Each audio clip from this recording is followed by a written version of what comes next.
ইসলামী দলগুলোকে ঐক্যবদ্ধ হয়ে ইসলামী রাষ্ট্র কায়েমের জন্য আন্দোলনকে অব্যাহত রাখতে হবে। আমরা এতদিন যে কোনো জায়গায় ঐক্য করার জন্য চেষ্টা করেছি, আমরা এখন শুধুমাত্র ঐক্য করতে চাই ইসলাম কায়েমের জন্য। যারা ইসলাম কায়েম করতে চাই তাদেরকে আমরা ঐক্যবদ্ধ করতে চাই, তাদের পাশে থাকতে চাই এবং তাদের পাশে যেতে চাই, তাদেরকে পাশে নিতে চাই।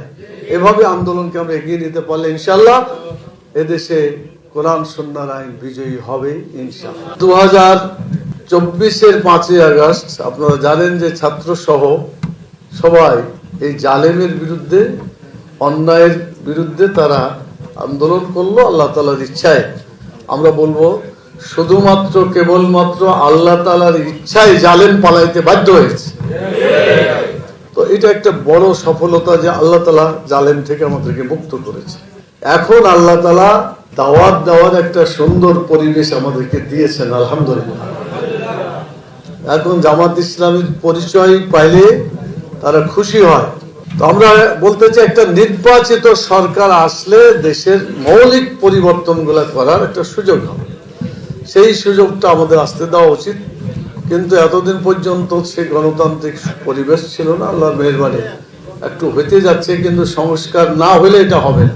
সেই জন্য আগে সংস্কার, তারপরে নির্বাচন। এই নির্বাচনের জন্যই আমরা অপেক্ষা করছি। আমরা করতে চাই। আগে তো ওরা ভোটই দিতে দিত না, আপনাদের মতো যারা যুবক বয়সের লোক। তো আপনারা অনেকেই আছে ভোট দিতে পারেন, ভোটার হওয়ার পরে একবার ভোট দিতেও পারেন। ওদের স্লোগান ছিল আমার ভোট আমি দিব যাকে ইচ্ছা, কিন্তু তারা স্লোগানটা পাল্টাই দিচ্ছে, আমার ভোট আমি দিব, তোমারটাও আমি দিব। তার মানে আর তোমাকে ভোটে আসতে লাগবে না। চাচা চাচি দাদা দাদি যা আসছে, ছোট বাচ্চারা আছে, আপনাদের কষ্ট দরকার নাই, কাজটা হয়ে গেছে, ভোট দিয়ে দেওয়া হয়ে গেছে, বাড়ি চলে যাবে। আমরা দুনিয়াতে খেলাধুলা করার জন্য আসি নাই। আল্লাহ তাআলা আমাদেরকে পাঠিয়েছেন একটা স্পষ্ট স্পেসিফিক দায়িত্ব দিয়ে পাঠিয়েছে। সেটা কি দায়িত্ব ছিল? সে দায়িত্বটা ছিল যে আমরা আল্লাহর পক্ষ থেকে খলিফা হিসাবে এসেছি। খলিফার কাজ হলে যিনি পাঠান তার খিলাফতকে প্রতিষ্ঠা করা, এটাই তো নিয়ম। যার পক্ষ থেকে আসছেন তার খেলাফত প্রতিষ্ঠা করতে হবে। তো আল্লাহ তাআলা গোটা দুনিয়া, এই বাংলাদেশটাও আল্লাহর, অতএব বাংলাদেশে আল্লাহর আইনকে বিজয়ী করে কাজটা করতে হবে। চেষ্টা করে, সর্বোচ্চ চেষ্টা করেই আল্লাহ তাআলার কাছে আমরা নাজাত পাবো। অনেক দুনিয়াতে নবী এসেছে, দুনিয়াতে অনেক নবী আসে না, অনেক আসছে সংখ্যাতে। তো সবাই কি রাষ্ট্র কায়েম করতে পারছে? সবাই পারে না, চেষ্টা করে গেছে। কার সাথী ছিল 1 জন 2 জন 10 জন, হাদিসে এভাবেই পাওয়া যায়। নবীদের সাথে মাত্র 1 জন 2 জন, এটা চিন্তা করে। তো আমরা তো দাওয়াতি কাজ করলে 1 জন 2 জন না, তো আরো বেশি পাই না, পাই না? অনেককে আপনারা দাওয়াত দিয়েছেন, এখনো দাওয়াত দিলে আসবে।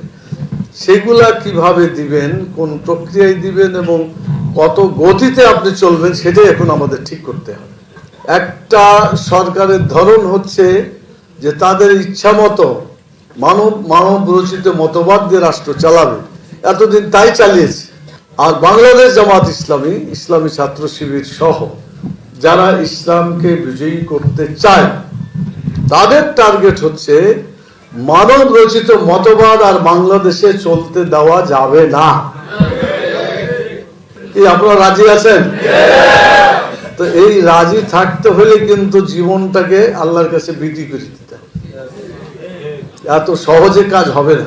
প্রথম কথা হচ্ছে যে আমরা যা কিছু পাইছি, এই সব কিছু আল্লাহ আমাদেরকে দিয়েছেন। এত নিয়ামত গুনতে গেলে গুনে শেষ করা যাবে না। তোমরা যদি আল্লাহর নিয়ামতকে গুনতে চাও, গুনে শেষ করতে পারবে না। অতএব আল্লাহর নিয়ামত খাই, যার খাই তারই তো গুণ গাইতে হবে। আল্লাহর বিধান, তিনি চান যে গোটা দুনিয়াতে আল্লাহর বিধান চালু হয়ে যায়, এটা আল্লাহর ইচ্ছা। এবং একটা ইসলামী রাষ্ট্র হইলে পার মৌলিক 4টা কাজের কথা আল্লাহ বলে দিয়েছেন, যে সালাত কায়েম করে মানুষের চরিত্র ভালো করে দিবে, যাকাত চালু করে মানুষের ক্ষুধা দারিদ্র বেকারত্ব দূর করে দিবে, ভালো কাজ চালু করে মানুষকে শান্তিতে ঘুমাইতে দিবে, আর খারাপ কাজগুলো বন্ধ করে দিয়ে অশান্তির হাত থেকে মানুষকে রক্ষা করবে। এই 4টা কাজ হলো ইসলামী রাষ্ট্রের। ব্যক্তিগত পর্যায়ে কাজ করে মানুষ কুলাইতে পারবে না, এটাকে রাষ্ট্রীয় ভাবে বন্ধ করার জন্য আল্লাহর নির্দেশ। হ্যাঁ, আবার রাষ্ট্র করতে গেলে কাজ তো আমাকেই শুরু করতে হবে, আমার নিজেকে দিয়ে, পরিবারকে দিয়ে, আমার বাড়ির আশপাশের লোককে দিয়েই শুরু করতে হবে, কিন্তু কাজটা করতে হবে কম্বাইন্ড। সেই কাজটা করতে পারলেই আমাদের উদ্দেশ্য, লক্ষ্য যেটা আছে, আমরা কি চাই? আমরা চাই যে আল্লাহর এই দুনিয়ায় আল্লাহর আইন চালু হবে, মানুষের আইন চলবে না। মানুষের তো মাথার মধ্যে ভুলে ভরা, একটা কথা সকালে বললে বিকেলে যায় ভুলে, এবং মনে থাকে না, তখন বললে যে কখন বললাম। তো এরকম মানুষের তৈরি করা কোনো মতবাদ, পচা মতবাদ দিয়ে মানুষের জীবন যাপন করলে সেই জীবন যাপনটা কি ভালো ধরনের জীবন যাপন হবে? কষ্টের হবে। তাই হচ্ছে যুগ যুগ ধরে কেন আসছে। ধর্ম নিরপেক্ষতাবাদ মানুষকে কষ্ট দিয়েছে, জাতীয়তাবাদ মানুষকে কষ্ট দিয়েছে, পুঁজিবাদ মানুষকে কষ্ট দিয়েছে, সমাজবাদ মানুষকে কষ্ট দিয়েছে। মানব রচিত মতবাদ মানুষকে কষ্ট দেওয়ার জন্যই তৈরি করা হয়েছে।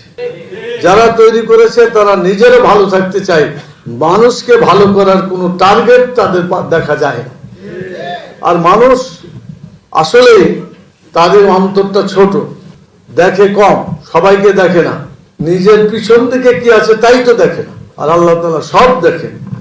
আল্লাহর বিধান মানুষের জন্য খুবই প্রয়োজনীয়, খুবই উপকারী, এবং এটা যখন যেখানে কায়েম হয়েছে তখন সেখানে শান্তি প্রতিষ্ঠা হয়েছে। যেখানে এটা নাই, মানুষকে অশান্তির মধ্যে বসবাস করতে হচ্ছে। তো আপনারা কি বাংলাদেশের মানুষকে এই অশান্তির মধ্যে রাখবেন, নাকি শান্তিতে নিয়ে আসবেন? তো শান্তিতে নিয়ে আসলে আগে আপনাকে ঠিক হইতে হবে।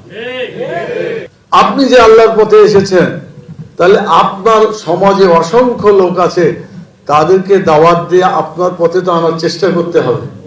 আপনার পথ না, এটা আল্লাহর পথ। সবই তো আল্লাহর কাছ থেকে, মালও আল্লাহর কাছ থেকে, জানো আল্লাহর কাছ থেকে। তাহলে আমরা এখন সিদ্ধান্ত নিব প্রতিটি কাজে আল্লাহ তাআলার বিধান বাস্তবায়নের জন্য আমাদেরকে সচেতন থাকতে হবে। তার 1 নম্বরে আমি বললাম, টেলিফোনের জ্বালায় তো আপনারা কোনো কাজই করতে পারেন না, তো আপনারা এই টেলিফোন অস্ত্রটাকে দাওয়াতি কাজে ব্যবহার করতে হবে।